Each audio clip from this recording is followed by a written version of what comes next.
Bom dia, pessoal. Bom dia. Hoje é quarta-feira e nós estamos começando o nosso estudo de número 13 do livro A Gênese do nosso professor Allan Kardec. Nós estamos no capítulo 1, onde ele nos recomendou muita atenção para esse capítulo 1 intitulado Caracteres da Revelação Espírita. Nós terminamos o item 37 e aí nós vamos para o item 38. Sem a pré-existência da alma, a doutrina do pecado original não é somente irreconciliável com a justiça de Deus. Veja que Kardec sempre volta à coisa das penas irremessíveis, sem conserto. Então ele diz: sem a pré-existência da alma, a doutrina do pecado original não é somente irreconciliável com a justiça de Deus, que tornaria todos os homens responsáveis pela falta de um só. Seria um contrassenso e tanto menos justificável pelo fato de que, segundo essa doutrina, a alma não existia na época em que se pretende fazer remontar sua responsabilidade. Com a pré-existência, o homem traz ao renascer o germe de suas imperfeições, os defeitos que ele não corrigiu e que se traduzem pelos seus instintos naturais, suas propensões a tal ou qual vício. Eu vou voltar, não se preocupe não, Então ele vem falando ali do pecado original, Agora ele diz, quando ele começa, ele diz agora: com a pré-existência, ou seja, levando-se em conta que nós já existimos várias vezes, então ele diz: com a pré-existência, o homem traz ao renascer o germe de suas imperfeições, os defeitos que ele não corrigiu e que se traduzem pelos seus instintos naturais, suas propensões a tal ou qual vício.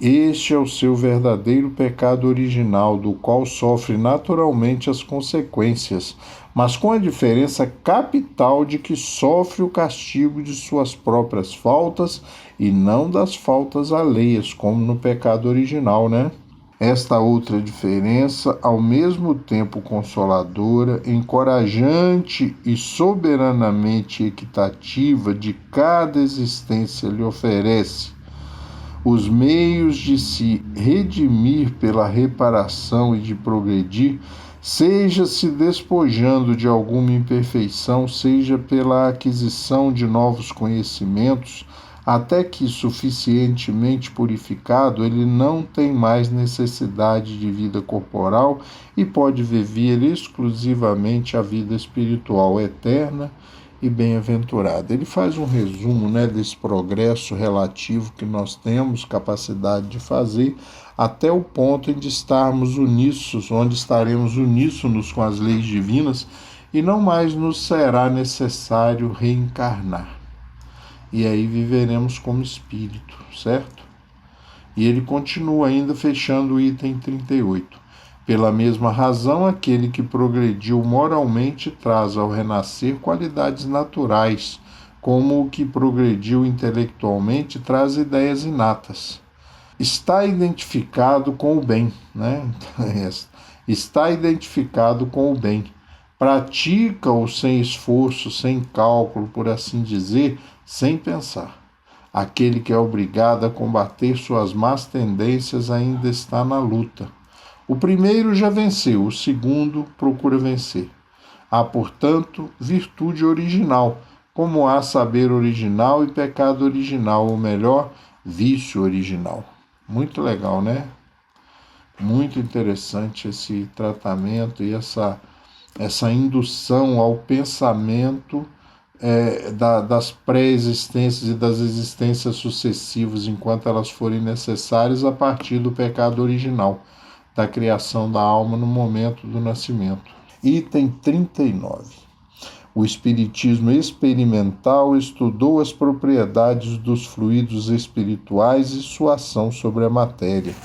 demonstrou a existência do perispírito, suspeitado desde a antiguidade e designado por São Paulo pelo nome de corpo espiritual, isto é, corpo fluídico da alma, depois da destruição do corpo tangível. Sabemos hoje que esse invólucro é inseparável da alma, forma um dos elementos constitutivos do ser humano, é o veículo de transmissão do pensamento e durante a vida corporal serve de liame entre o corpo, ligação, entre o corpo e a matéria. O perispírito representa importantíssimo papel no organismo e num sem número de afecções que se relacionam com a fisiologia e a psicologia. Essa capacidade do perispírito, de se ligar ao etéreo, ao sutil, que é o espírito, e ao mesmo tempo está ligado ao corpo, que é matéria tangível, matéria bruta. Essa via de mão dupla, levando as sensações, as dores e todos os sentimentos do corpo ali apurados através dos sentidos, e também levando ao espírito e trazendo do espírito as ordens, a vontade, a disposição, para o corpo físico. Muito legal estudar sobre o perispírito, pessoal. Vamos lá em frente, item 40. O estudo das propriedades do perispírito, dos fluidos espirituais e dos atributos fisiológicos da alma abre novos horizontes à ciência e fornece a chave para a compreensão de uma multidão de fenômenos até então incompreendidos pela falta do conhecimento da lei que os rege, fenômenos negados pelo materialismo por se ligarem à espiritualidade e qualificados como milagres ou sortilégios por outras crenças. Tais são, entre outros, os fenômenos da vista dupla, da visão à distância, do sonambulismo natural e artificial, dos efeitos psíquicos, da catalepsia e da letargia, da presciência, dos pressentimentos, das aparições, das transfigurações, da transmissão do pensamento, da fascinação, das curas instantâneas, das obsessões e possessões, etc. Então, isso tudo explicado através do estudo do perispírito, desses atributos do perispírito. Muito, muito interessante. Demonstrando que esses fenômenos repousam em leis tão naturais como os dos fenômenos elétricos e as condições normais em que se podem produzir, o Espiritismo fez derrocar o império do maravilhoso e do sobrenatural e, consequentemente, a fonte da maior parte das superstições. Então, o Espiritismo, estudando de forma a demonstrar, a observar, explica todos esses fenômenos que antes estavam ligados diretamente ao processo supersticioso da ignorância, do ignorar. E ele termina o item 40 dizendo: se faz crer na possibilidade de certas coisas consideradas por alguns como quiméricas, também impede que se creia em muitas outras cuja impossibilidade e insensatez ele demonstra. Item 41. Vamos em frente porque estamos indo bem nesse estudo. Item 41, ele continua. O Espiritismo, bem longe de negar ou destruir o Evangelho, vem ao contrário confirmar, explicar e desenvolver tudo aquilo que o Cristo disse e fez pelas novas leis naturais que revela.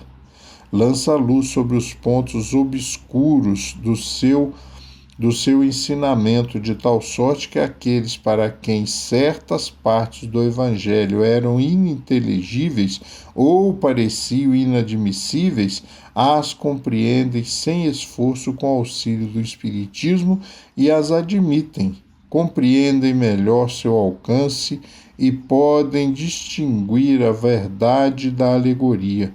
O Cristo lhes parece maior. Não é mais simplesmente um filósofo, é um Messias divino. Esse texto vai dando para a gente, como a gente já tinha dito lá atrás, uma ampliação, uma amplidão, uma forma de ver as coisas de forma totalmente diferenciada. Item 42, ele continua, além disso, continuando, ele diz, além disso, se considerarmos o poder moralizador do Espiritismo, além de tudo isso que ele falou até agora, se nós considerarmos o poder moralizador do Espiritismo pela finalidade que aponta a todas as ações da vida, por tornar quase tangíveis as consequências do bem e do mal. Se considerarmos a força moral, a coragem e a consolação que traz nas aflições, mediante inalterável confiança no futuro, a esperança de cada um ter perto de si os seres que amou, a certeza de tornar a vê-los e a possibilidade de confabular com eles, afinal, pela certeza de que tudo quanto se fez, tudo quanto se adquiriu em inteligência, sabedoria e moralidade até a última hora da vida não fica perdido, que tudo aproveita ao progresso. Reconhece-se que o Espiritismo realiza todas as promessas do Cristo com referência ao Consolador anunciado. Ora, como é o Espírito da Verdade que preside o grande movimento de regeneração, a promessa de sua vinda se acha, por essa forma, cumprida, porque realmente é ele o verdadeiro Consolador, o verdadeiro prometido, o Consolador prometido, sendo o Espiritismo, esclarecendo, abrindo, e colocando luzes sobre aquilo que nós não compreendíamos.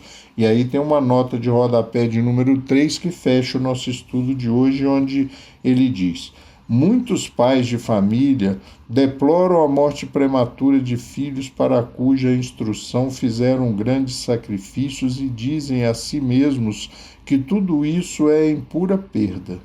Com o Espiritismo não se lastimam por tais sacrifícios e estariam prontos a fazê-los mesmo com a certeza de ver morrer seus filhos, pois sabem que se estes não aproveitam essa educação no presente, ela servirá de princípio ao seu progresso como espíritos, pois aquilo que adquiriram numa nova existência, já que voltarão, lhes servirá como bagagem intelectual que os tornará mais aptos a adquirir novos conhecimentos. Tais são esses meninos que, ao nascer, trazem ideias inatas e que, por assim dizer, sabem sem ter necessidade de aprender. Se os pais não têm a satisfação imediata de ver seus filhos tirarem proveito dessa educação, certamente terão tal satisfação, seja como espíritos, seja como homens. Talvez eles sejam novamente os pais destes mesmos filhos, de quem se dirá que foram bem dotados pela natureza, mas que, no entanto, devem suas aptidões a uma educação precedente. Assim, também, se os filhos se desenvolvem mal como resultado da negligência dos seus pais, estes podem ter que sofrer mais tarde pelos aborrecimentos e tristezas que tais filhos lhes suscitarem numa nova existência. O Evangelho segundo o Espiritismo, capítulo 5, item 21, mortes prematuras, tá bom? Assim a gente fecha o item 42, e amanhã a gente retoma os nossos estudos a partir do item 43 desse capítulo 1 de A Gênese, tá ok? Então, até amanhã no item 43, bem cedinho, hein, pessoal, porque amanhã ainda é quinta-feira. Valeu, pessoal. Fiquem com Deus.